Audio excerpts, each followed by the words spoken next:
Welcome to the Modern Real Estate Investor Podcast, where we interview the biggest and most successful real estate entrepreneurs, investors, and capital raisers in the world to provide you with the tool sets, the mindsets, and the skill sets to help you conquer yourself, your life, your marriage, and use real estate as your wealth creation vehicle so that you can live a more successful, happy, and fulfilled life of growth and contribution.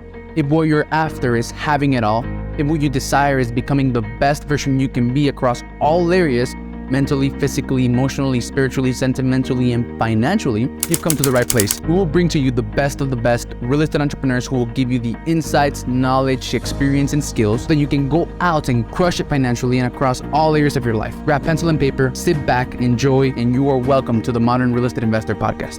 Hello, beautiful people. Hello, modern kings and queens. Welcome to another episode of the Modern Real Estate Investor Podcast, where we interview the best and biggest real estate entrepreneurs, investors, capital raisers in the world to provide you with the tool sets, mindsets, and skill sets for you to conquer yourself, your life, your marriage, and use real estate as your wealth creation vehicle so that you can have a more successful, happy, and fulfilled life of growth and contribution. Today, I have an incredible guest who is a real estate investing expert. He has a podcast. He's a capital raiser. He's just the definition of what I call a modern king.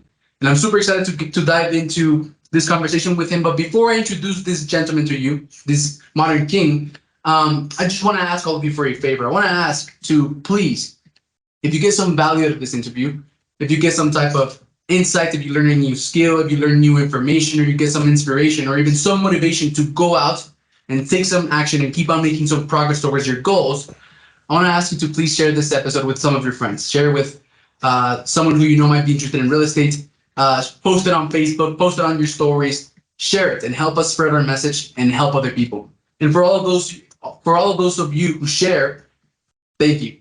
And today I have John Casmon.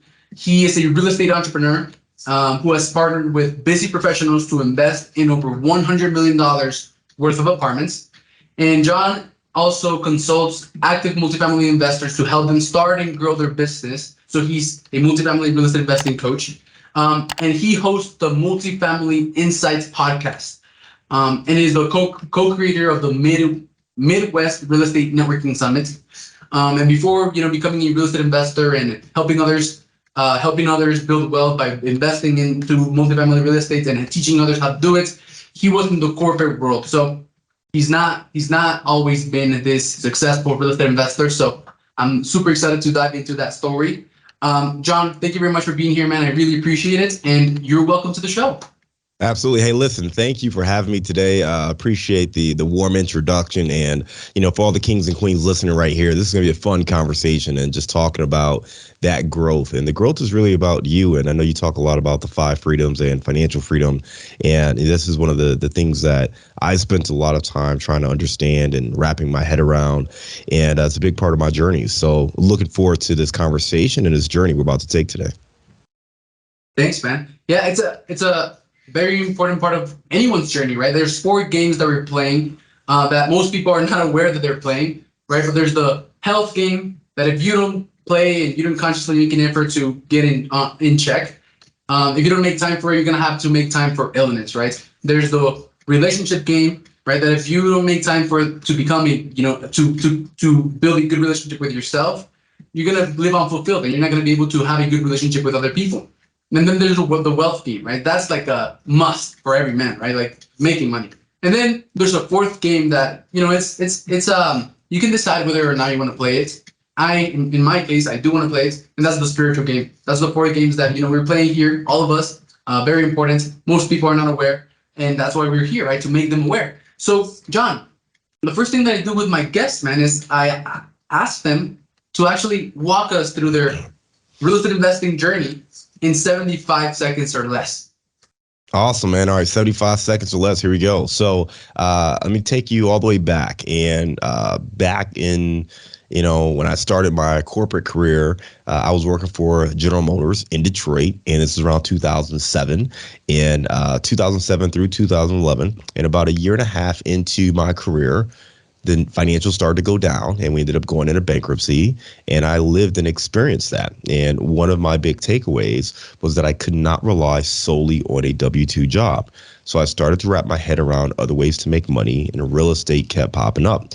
Now, again, that time I didn't realize there was a whole recession going on, all this other stuff that was taking place. So it took a while before I actually got some traction. But I moved to Chicago in 2011 with my wife. And the next year we bought our first property, a 2-unit building. From there, we saved our money. And about 2 years later, we bought a 3-unit building. That first property was a house hack. The second property was our first pure investment. We saved up more money. And 2 years later, we actually refinanced that first property, took the money we saved, and we bought an 8-unit building.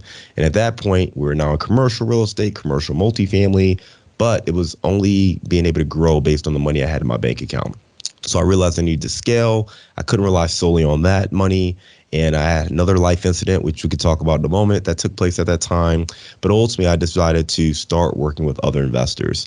And from that moment on, we started doing larger deals. Our very next deal, in fact, was 192 units in San Antonio, Texas.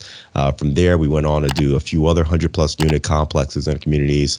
And today, we've partnered with investors on over $125 million of real estate, over 1,000 units of apartments across the country, and continue to scale that portfolio. We've sold some of those assets, but overall, we've invested in all those deals. Yeah. Cool, man. So, let me ask about. So when you realized that you shouldn't or couldn't just rely on a W-2 job, was this during the 2008 or when was this?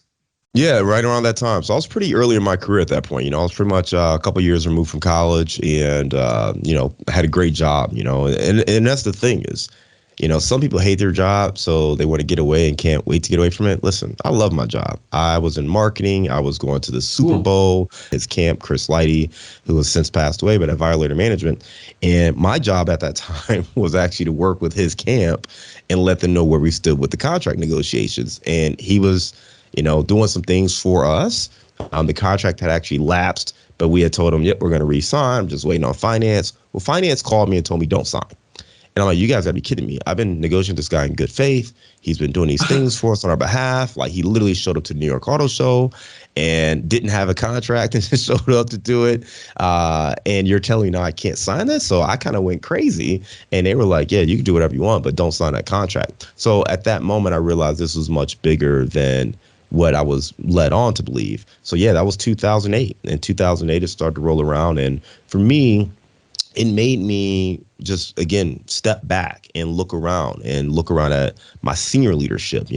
My boss's boss was the one that they were putting on CNN and Fox News and MSNBC. So when you watch someone talking about the state of affairs at General Motors and the automotive industry, it was her. I was here in the hallway and say, hey, what's going on? What should I be thinking? And she's like, just keep your head down and keep working.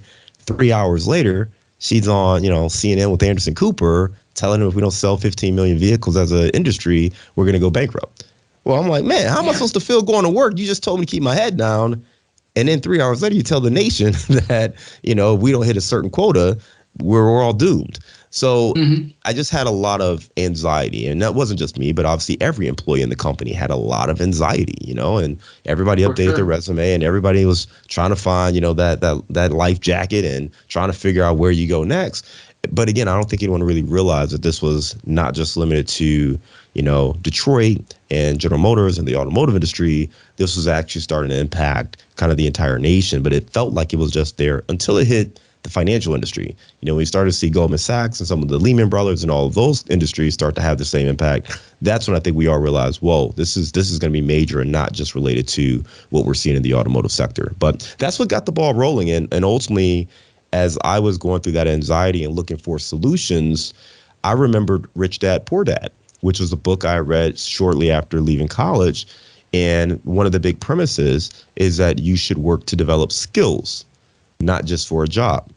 And that was a thought that I processed and said, you know what, that's right. This is about passive income. It's about the 4 quadrants of income, right? So there's, the money you earn from a W-2 job. There's the money you earn from being a business owner. There's the money you earn from your investments, right?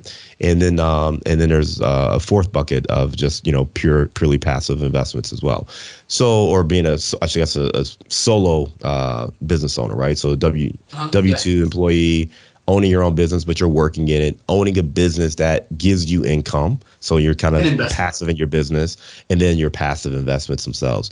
So it's understanding that. And it was like, well, how do you move to the passive side of the quadrant as opposed to the active side of the quadrants? So real estate was the thing that I started spending more and more time thinking about. And while I was working, I would read books and I would really educate myself. So by the time I got to Chicago, I was very clear on what I wanted to do. I actually wanted to do it in Detroit.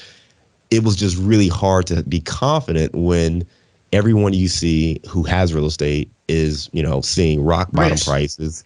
No, the opposite. I mean, you got to keep in mind, this is coming off of 2008, where, 2009, 2010, when I'm looking to get started, anyone who had real estate had seen their value just plummet. So anyone I talked to was like, you got to be crazy. Like, I'm trying to fire sell this house. I remember I had a colleague who owned a property downtown Detroit. And she was trying to sell this condo for like $40,000. She had paid like $80,000 for it just a couple years earlier, and she couldn't sell it. And I think that thing was worth like $350 or something like that today, right? But again, it's just if you don't have that experience and you don't know anyone who invests, it's hard to be confident. That's the one thing I want everyone to understand, is that one of the goals is to surround yourself with people who have that experience, that knowledge and expertise. Even if you don't know them personally, listen to podcasts like this, because we're going to be the ones that reassure you what the process is. And for me, the challenge was, I could read something in a book, but when you go talk to people and no one you know is doing this, and everyone you talk to is just fearful, then it's really hard to be confident in yourself. So it helped me to actually start to meet and get around other people who are doing it. So when I got to Chicago, that gave me kind of the confidence to say, okay, we can do this. Worst case scenario, we're going to live in one unit. I'm renting out the other unit. I got to live somewhere anyway. So it's going to be a win-win no matter what. Just the worst case scenario is I'm paying for the whole building out of my paycheck versus only paying for, my portion of it. But it ultimately worked out great. And I recommend that strategy to anybody who's looking to get started. If you're renting today, think about finding a 2 to 4 unit, house hack it, live in one unit, rent out the rest. There's some phenomenal financing options available. And it really is one of the easiest ways to break into the real estate investing industry. Yeah, man. And I love the insight about, for all of the modern kings and queens out there who, may be thinking of getting into real estate or maybe starting a new business or whatever, but they still have a job, right? Like, you don't have to leave your job in order to go out and, start investing into real estate, or you don't have to leave your job and go all into business and go into business. You can start acquiring the skills, the knowledge, the mindsets, the connections, right? While you have your job, and during the process of acquiring your skills and knowledge and everything that you're going to need to be successful in whatever it is that you want, you can keep your job and then, but not waste time, right? And keep on working on yourself. So actually, that actually just came up this morning, man. Because my security drove me here to my office, right? He was driving, and then he was telling me how he spends like 5 hours in the car, and I was like, man, that's fucking great. Like, if I was you, I would be grateful as hell, because 5 hours in the car, man, like, I have to make time to spend 1 hour of personal development in the morning, right? And sometimes I can't, right? But I make it a priority, so I can every single day. But if I was you and I was spending 5 hours in the car, I would turn my car into my university and just listen to tapes, CDs, videos, courses of whatever it is that I wanted, right? To learn the skills, the mindset, and everything that was going to take me to where I wanted to go. So you're blessed, man, right? And he was able to shift that his perspective from being like, oh, I spend like 5 hours in the car, to like, damn, I have an opportunity to learn and to get all of the knowledge and experience and education that I didn't get my entire life. And I still have a shot, even though I'm 40 years old, to take my life in another direction, right? So I changed that man's life, right? But man, that was a great insight. And for all of you listening, right, that's something that you can apply to your lives as well. And then the other insight, man, that I really want to make sure that I don't breeze over is surrounding yourself with other people. Doesn't have to mean in person. It could be this podcast, right? And actually, John, one of the I have another podcast called the Modern Gentleman's SHF Talk, Success, Happiness, and Fulfillment Talk with Alex Ramirez. Before making it Modern Queen, it was Modern Gentleman, but I interviewed like 200 very successful men in there, and one of the biggest benefits that I got from running that podcast, man, was the change in my identity. The change in how I saw myself, right? Because after talking to over 200 very successful men who were like millionaires, had every aspect of their life on track. They were husbands and fathers and everything.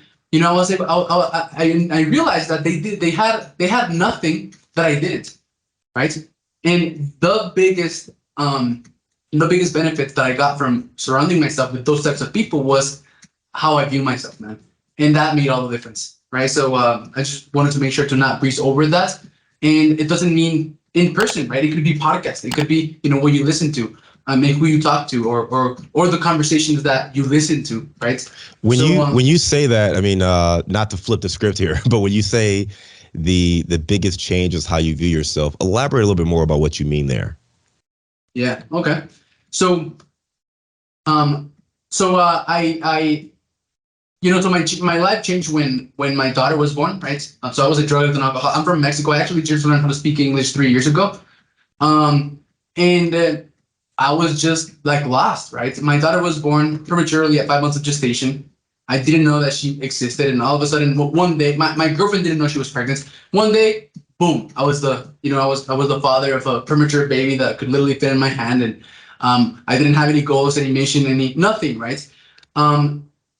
And so like it changed. Like 1 year later, after listening to podcasts, that made me want to start mine. So after listening to like 500 episodes, I was like, oh, I could probably do this, right? And one day I just like woke up and I reached out to an entrepreneur that I knew, and he said yes. And I was like, damn, that got the ball rolling. And then after a couple of conversations, my identity shifted completely from, the identity that I had, right? I'm a drug addict, I'm an alcoholic, I don't have any goals, any mission, any vision. I'm a victim to my circumstances, and having a child that was born at 5 months of gestation and becoming a husband and a father is like made my life end, and I'm doomed to getting empowered and surrounding myself with people like Garrett J. White and going to masterminds and all of that and becoming a modern king, right? So that is what I mean.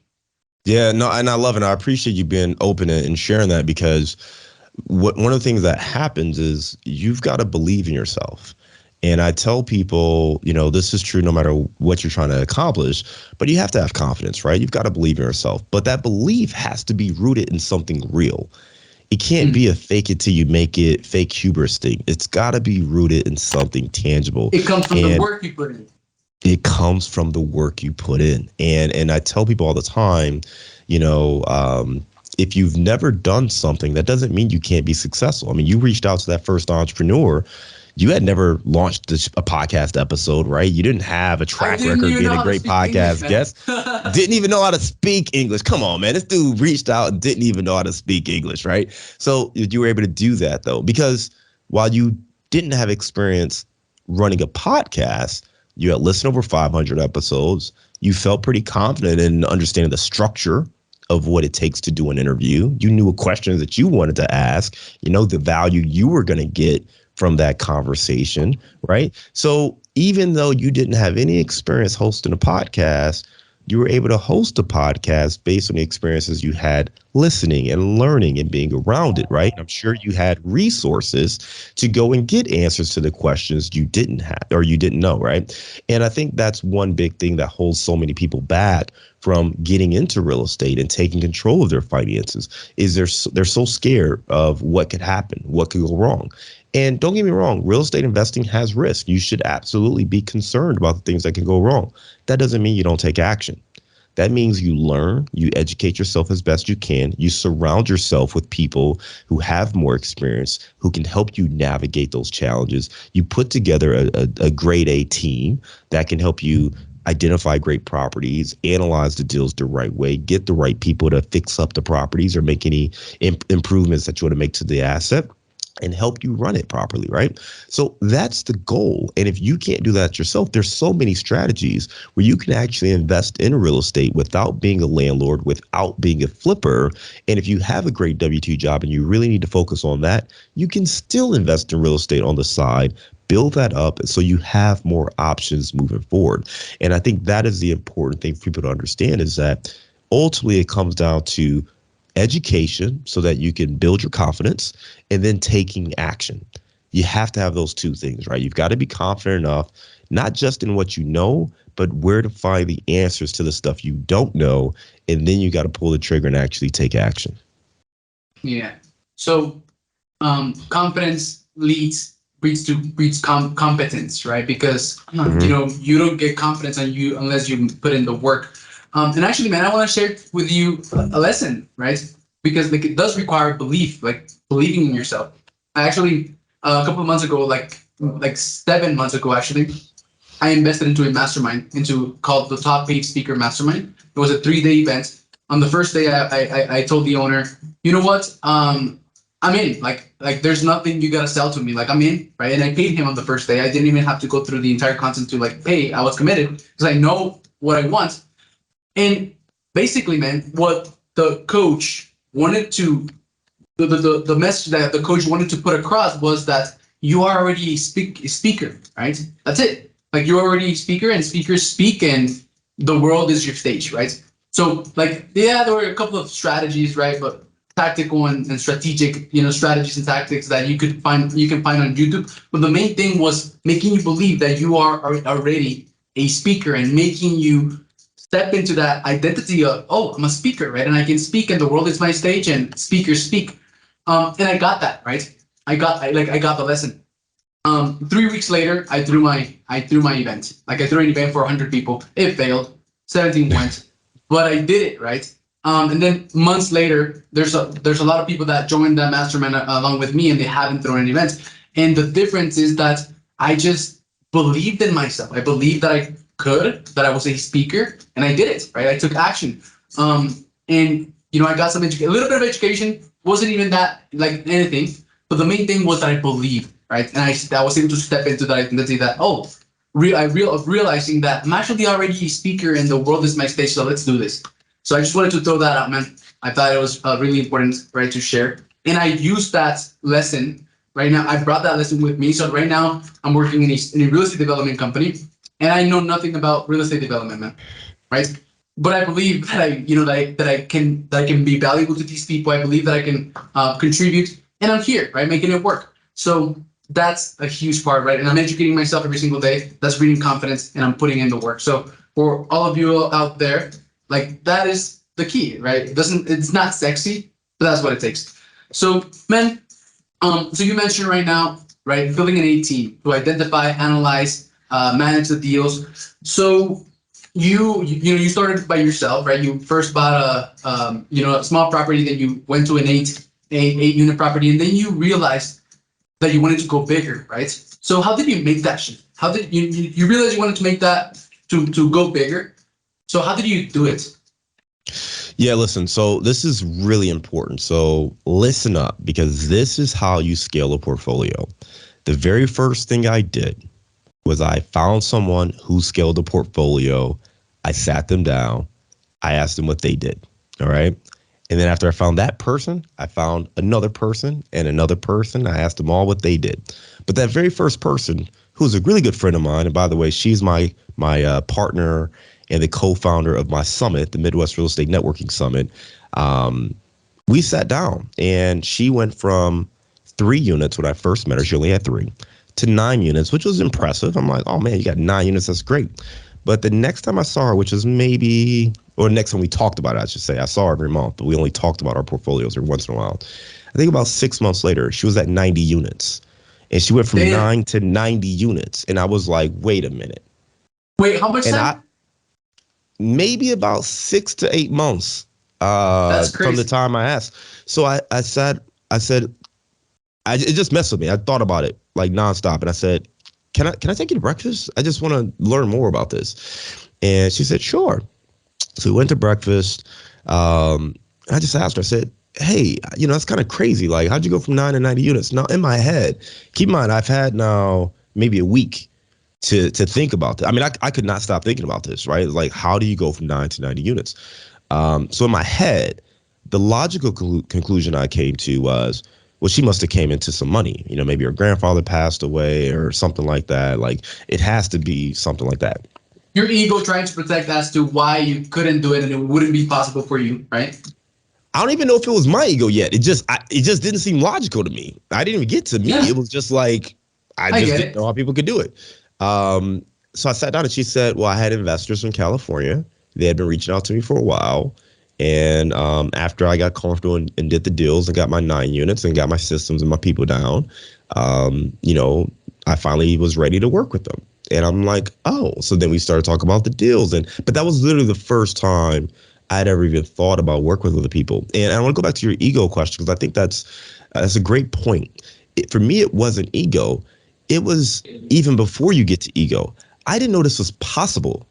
I mean, I know that I've read books where people have talked about this, but you got to keep in mind, at least in America, the way most Americans are raised is that you eat what you kill, So in school, you work individually, like there's not really team grades. It's you get a score. So we go to work, and as men, as men, we don't like asking for help. When we talk about networking and building connections, we don't mind meeting people and getting to know people. But the reality is most people want to do their own thing. We want to be made men, self-made men, right? So many people, they want to go get their job, go make their business, whatever it is they're doing, but they don't necessarily want to have to rely on other people. It's why even when you see celebrities who come up in groups or something like that. Think about like entertainers who are in groups or businessmen who come up in groups. Well, a lot of times they end up breaking apart from each other. Why? The ego start to kick in, right? And now they got to prove they can do it without that other person. So you start to get into all those things, right? And we don't really think about it that way. And the reality is, I didn't even think about raising money from other people. Part of it was when you think about the risk in real estate, well, I was willing to make that risk, but I wasn't really willing to risk it for someone else, right? I knew what I knew and knew what I didn't know, but I wasn't comfortable for someone else. And what I had to do was completely change my mindset, because I didn't give myself the credit that I had been putting in the work, the education for years. Back to that time at GM when we were going through bankruptcy, when I was reading all those books, listening to all those podcasts, reading all those articles, engaging in all those forums. I was spending that time building up my knowledge, and I realized I actually knew a lot more than I gave myself credit for.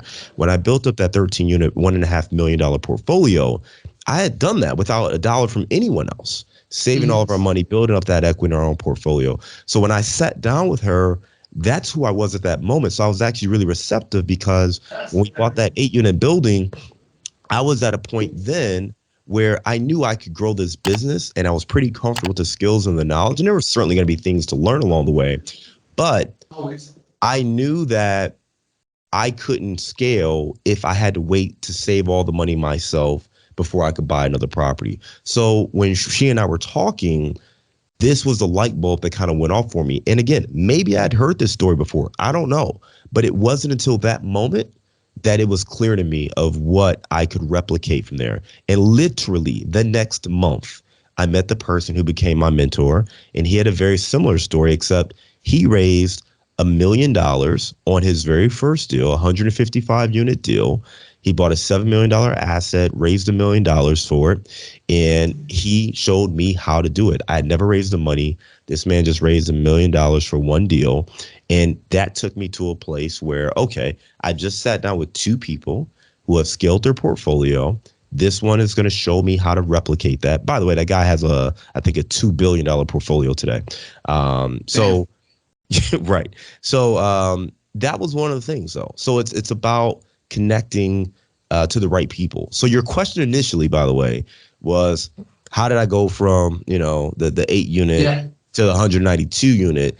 And I could easily tell you the tactical things that I did, but I think the connections to people and focusing on my mindset are the real answers. And I think that's what I want your listeners to understand is, yes, there are certain things I did, but if I told you what I did, it wouldn't make any sense without understanding the context of the connections and how those connections opened up my mind. Because when you're playing with people who are building relationships with other investors and raising capital, and they don't have limits to what they can do, you start to open up your mind to what you can do. And you have to surround yourself with the people who are where you want to be. And if you do that, everything else becomes easier. I went from an 8-unit building as that last deal. The very next deal was 192 units. And if you would have told me that when I bought the 8-unit, I would have laughed at you. It seems ridiculous. Who goes from an 8-unit to 192 units? The key is I had a lot of partners, so it wasn't me by myself. But again, I wouldn't even have thought that was possible without that journey that I took along the way. If it wasn't for the people that made you break those beliefs, right? That number one was possible, and number two, that real estate more, especially and specifically, multifamily real estate investing is a team sport, right? It's not like I'm going to do it by myself or whatever. It's a team sport. So you realize that you actually needed help, and that it's not bad to need help, right? Actually, everyone is helping everyone in this sport, and you were able to overcome that limiting belief through the people that you were surrounding yourself with, right? So man, you got your mentor. He probably helped you break a lot more beliefs. He probably helped you believe in yourself more and help you give yourself more credit than you were already giving yourself.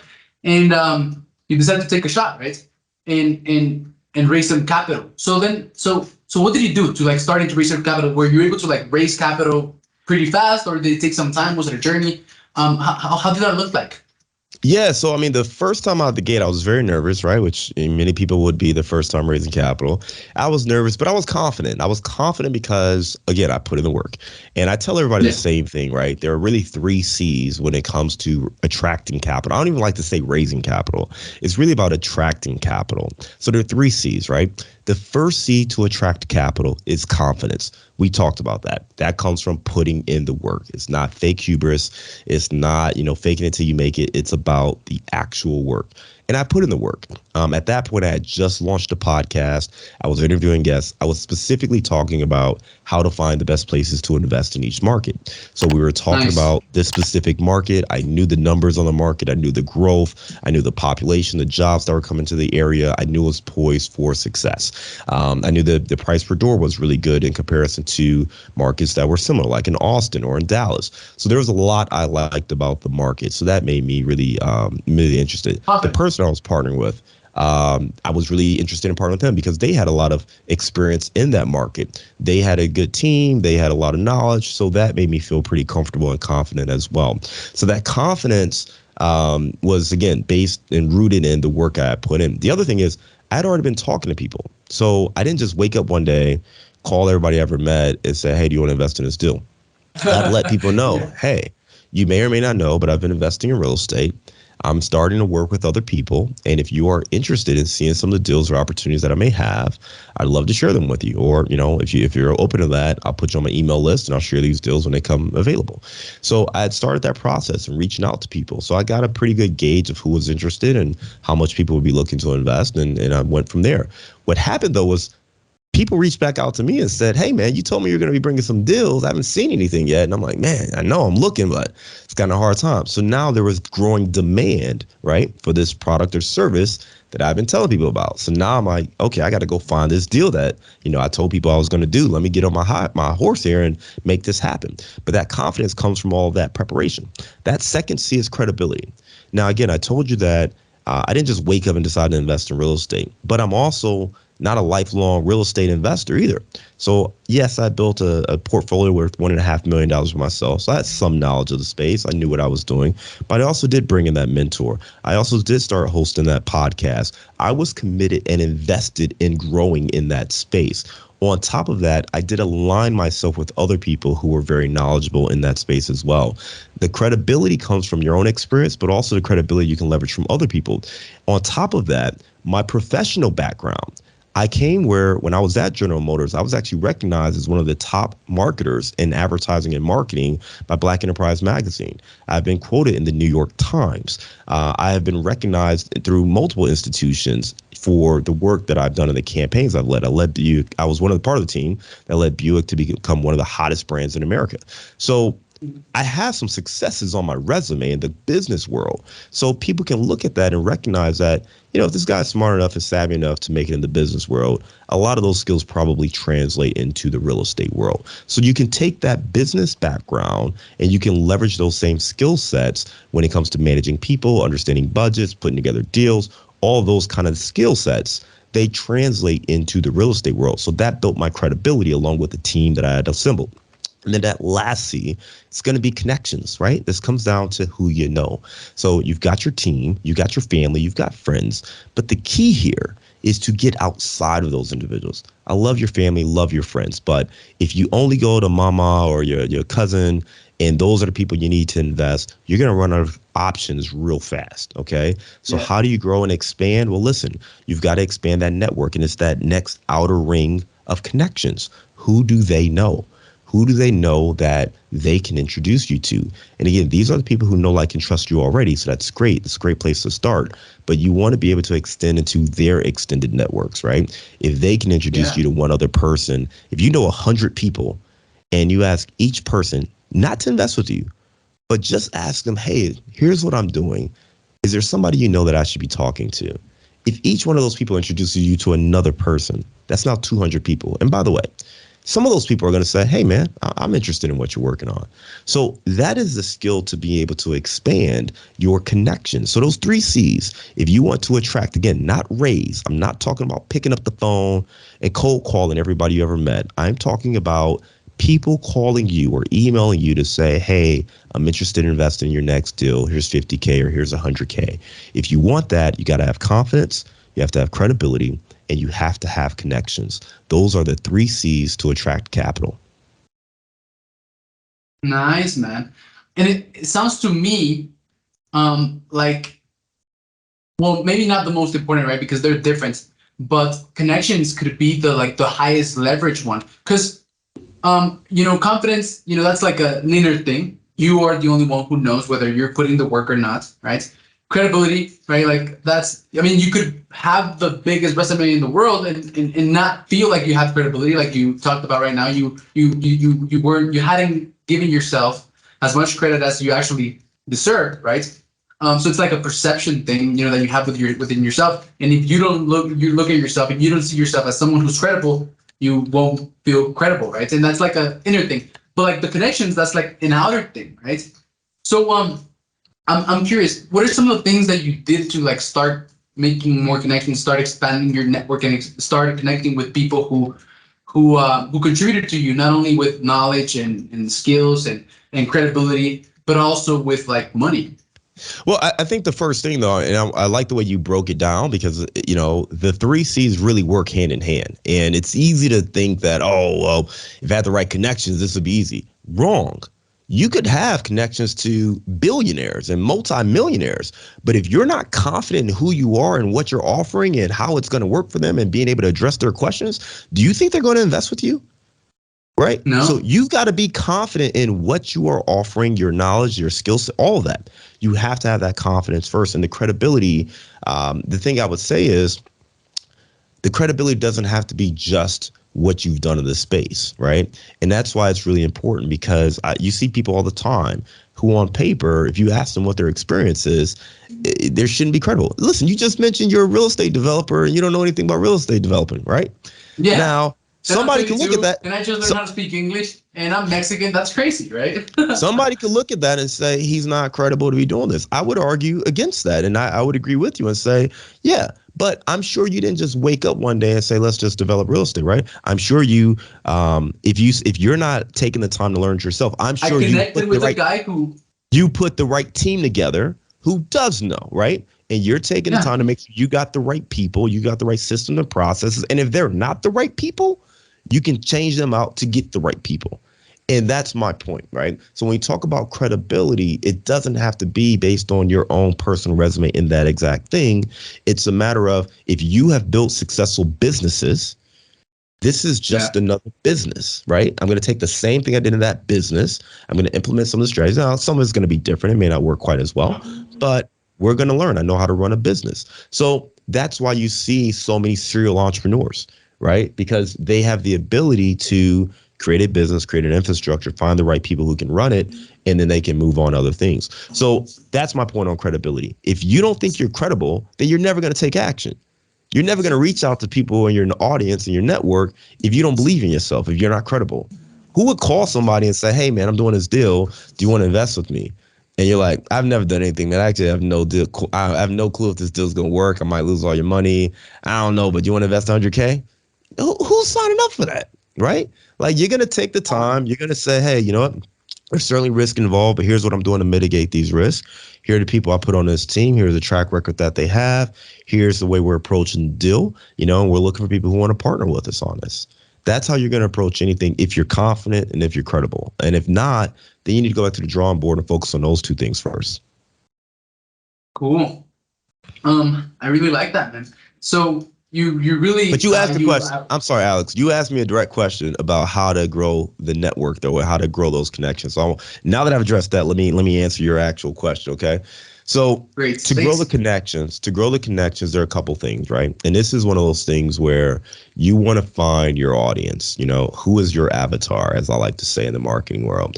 And for me, one of the ways I did that is actually through the podcast, right? So when we do a real estate or a multifamily podcast, we get a chance to educate people. Well, guess what's true about people who listen to a real estate podcast? They're probably interested in real estate, right? Yeah. So our show, Multifamily Insights, is the #1 rated multifamily podcast. We get a lot of downloads, and people are interested in the multifamily insights that we share on the show. And all those listeners are interested in multifamily. Now, some of them may want to run their own deals. Some of them may want to invest passively. Some may want to start passive, then ultimately get active. Some may only want to own a 2-unit or a 3-unit. But there's some interest in multifamily investing. So because we're creating content like that, some of those individuals will reach out and they will want to learn more. We also do events. I am a host of the Chicago Multifamily Club. I've got my Midwest Real Estate Networking Summit coming up here May 6th and 7th in Chicago. So these events allow us to connect with other real estate investors. So we still try to, talk to other people, friends and family, and expand our connections. We create social media content, things like that. But ultimately, we want to make sure that we are making ourselves available and we're telling people who it is that we are and what we do. Just like any other product or service, we have to let people know that we're here. Here's the value we can offer for you. And if they're interested in that, they know how to get in touch with us and how we can do business together. Nice. So events, podcasts, referrals, other people. I love it, man. So yeah, thanks for, referring back to my question. I was going to ask it again. Like this, asking it again sometimes feels awkward. So I was able to not do it like that. So like, dude, that is not what I asked. Can you answer the question? It's like the politicians, right? Who you ask one question, they just pivot and go somewhere else completely. It's like, that is not what I asked. Right. Yeah. Thanks, man. So we have a couple of minutes, and I do want to be respectful of your time. And I actually end every single one of my interviews with a couple of questions. So the first one that I want to ask you is, knowing what you know now, what piece of advice would you give yourself at the beginning of your journey to make yourself have faster, easier, and smoother success? Believe in yourself and believe in your training, believe in your intuition, trust your gut, and focus on the most direct path. What I mean by that is it's easy to, see this shiny object and try a whole bunch of different things. But I was very clear that I wanted to scale a multifamily portfolio. I wish I would have continued to focus on that and not take some little, side roads that led me, astray. So just focusing on that, and I think I would have been more successful earlier on. So believe in yourself and know what you want and focus. I like that. Awesome, man. So the next question is, what is a mindset shift or empowering belief that you should have to be a successful multifamily real estate investor? Understand what your limiting beliefs are, and then figure out how you can change that dynamic. So for instance, what my limiting belief at that time was, well, I don't have the money to invest in more real estate deals. Well, changing that, because that's a fact, right? I didn't have the money. But if I change that to say, well, how can I find the money to invest in more real estate deals? Now we can start finding solutions. If I just realize, well, I don't have the money, it shuts everything down. I can't find a solution. I stop thinking about it. But if I ask myself, how can I? Now I'm starting to be creative and I'm starting to be solution oriented. And that opens up the doors to possibilities. I like that. I like that. I actually remember that, that specific lesson from a book I read from Robert Kiyosaki. I'm not sure if it was the Rich Dad Poor Dad, but I remember, like where he emphasizes, instead of asking, oh, I don't have money, right? Well, how can I make money? Or I can't do this. Well, how can I do this, right? So that's an awesome, frame of thinking to have. So thank you, man. The next one is building relationships and networking is key, right? To be successful in the real estate investing game, raising capital, finding deals, and all of that. So all that, right, to say for the question, what networking strategy or advice can you give on that? Like what is a successful networking strategy that you know about that you can share with us? That's a great question. First of all, you want to focus on actually building real relationships and real connections. I think some people go into networking where they just pass out business cards and they just, try to meet as many people as they can. That really isn't effective. You can get a stack of business cards, but they don't know who you are, and that's not going to help you in the long run. So focus on building some real connections with people. And I would say the clearer you are on the kind of people you want to meet, the easier it's going to be. That way, when you meet someone, if you're at an event, for instance, let them know, hey, I came here tonight to meet with these kind of people. What brought you out here tonight? And if the conversation is not going, if they're not that kind of person, you can always cut the conversation a little short and say, well, listen, it's great to meet you. As I mentioned, I want to try to meet with some of these kind of people. So I'm going to, keep working the room. Or if come across anybody, let me know. If I can help you find some people or whatever you're looking to do, I'm happy to do that too, right? But that way you're kind of intentional about your networking and you're communicating to other people what you're looking for. So for instance, if you come out to an event to meet with contractors or you're looking to meet with a potential business partner, by letting people know, hey, here are the kind of people I'm trying to meet, maybe they're a fit, maybe they're looking for the same thing, or maybe they just talked to somebody who was interested in the same thing and they say, oh, you should talk to Jim over there. Jim's looking for something like that. So that's a great way to not spend too much time idle or just, in conversations, but being really intentional about the kind of people you want to meet. Nice. I really like that. I actually call that aligned connections, right? Because a lot of people who have this belief that networking doesn't work is just because they've been doing it wrong, right? They've been trying to connect with everyone when no, like you should connect with the people who are aligned with what you're trying to achieve. And then I have another thing that I call high status communication, right? You got to be able to build meaningful connections, meaningful relationships. And the way you do that is by building trust and adding value, right? So alignment, right? Being intentional, focusing. I love that, man. So, man, I've had an awesome time. Thank you very much. I really enjoyed this episode. We talked about things that you normally talk about in a real estate investing podcast, but like there was an energy that I really enjoyed. So thank you very much. And you mentioned you have a conference, right, going on, an event going on in the next couple of months, and you may have a lot going on, right? You have a podcast, your conference, and all of that. So where could people go to get a hold of you and to learn more about everything that you got going on, your podcast, your events, your social media, and all of that? So what would be the best place to find you? Yeah, I think the best thing is go to our website, casmoncapital.com. On there, you will actually see a sample deal package. And I think the sample deal is great for a couple of reasons. If you are, looking to be passive, you got a W-2 job and you're trying to get, dip your toe in, but you can't really commit to building out your own portfolio just yet, it can show you, how this thing works and give you some of the framework and the verbiage that people use. But if you're active and maybe you want to raise money and maybe you want to put together your own deals or raise more money for the deals you have, it will show you what your deals should look like, the professionalism, the information that, serious serious investors are going to want to know so that you can elevate your game. So we also kind of have some follow-up emails that will help you understand what you need to include in a deal package. But you can get that from casmoncapital.com/sample deal.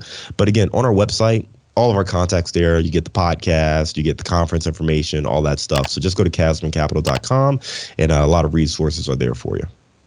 Awesome, man. Thank you very much.